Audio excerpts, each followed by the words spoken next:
Kasamang ibang HTM, mga TH. Ayan.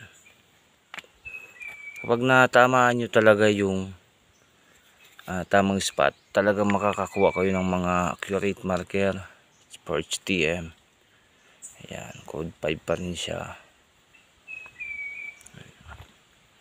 Ito naman parang maliit na boots o sapatos.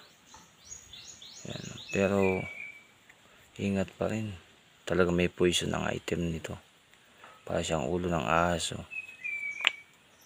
Maliit na box.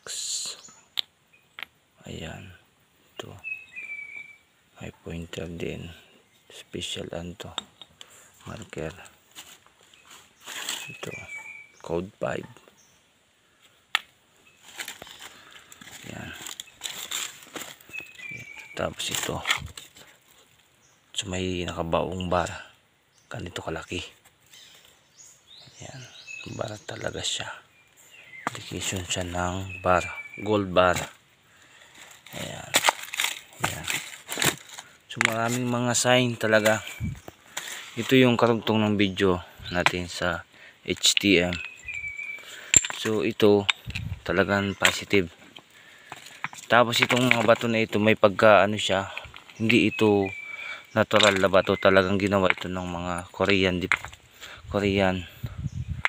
Ito ay isang German cement or artificial rock. Matigas talaga yan. Ayan. So tinatabi natin to mga to. Tapos dito naman sa likod ng pagong, makikita natin yung guhit na Y. Ayan, Y talaga yan. Pero kung titingnan mo dito, triangle. Pag nagpunta ka ng south, makikita mo yung marker dyan na box na bato na may na palaka. Pero ang ibig sabihin nitong Y na ito is enter. Saan ka mag-i-enter dito? Ayan, kung saan pabuka yung Y, doon. So enter ka papunta dito. Tapos tatamaan na yung dito kinuha namin na bato. Yan, pinabasag ko, walang laman. Tapos may mata, malalim ito. Yan, yan, 3 inches. So nakatingin na yan mismo dyan sa dig spot. Tapos yun, may marker na cross. Ayan, cross na may dot. Ginuhitan ko, cross talaga yan. Tapos may maliit na dot ito, manmi dito. Tapos may malaki dyan. Pointer na siya sa target dyan.